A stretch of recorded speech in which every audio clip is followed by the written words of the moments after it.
फिर से जुट न पाई रे, बोझ भइल बा हमरे देहिया हमरे पर अब भाई रे।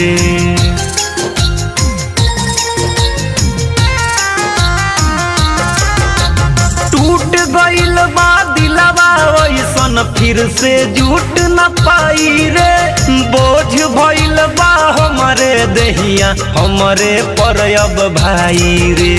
पागल अपना मनवा के हम कैसे के समझाई रे, ई जुदाई रे लागे दिमुआई रे, ई जुदाई रे लागे दिमुआई रे।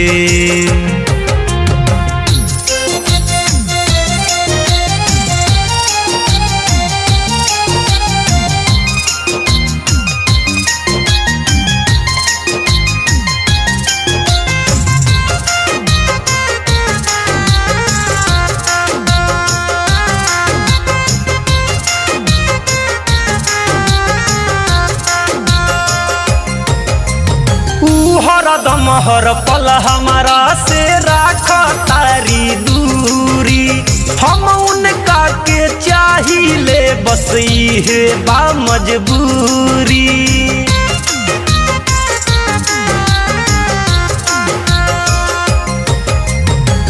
हरदम हर पल हमारा से राख तारी दूरी, हम उनका के चाहिए बस ये बा मजबूरी। सब कुछ है बाड़ी हो, सब कुछ है बाड़ी कैसे उनका हम बिसराई रे, ई जुदाई रे लागे दिमुआई रे, ई जुदाई रे लागे दिमुआई रे।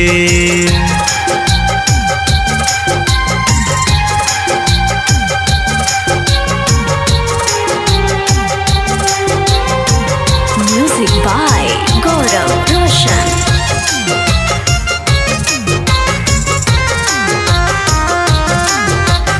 आप सुन रहे हैं अमित पटेल की आवाज में।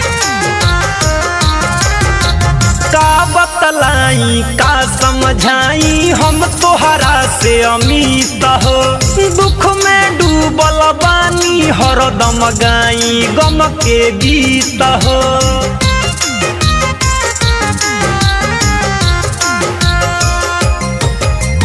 का बतलाई का समझाई हम तोहरा से अमित हो, दुख में डूबल बानी हरदम गाई गम के गीत हो।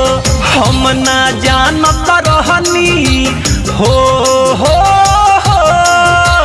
हम ना जानत रहनी की हो जाई है ऊ हरा जाई रे, ई जुदाई रे लागे दिमुआई रे, ई जुदाई रे लागे दिमुआई रे।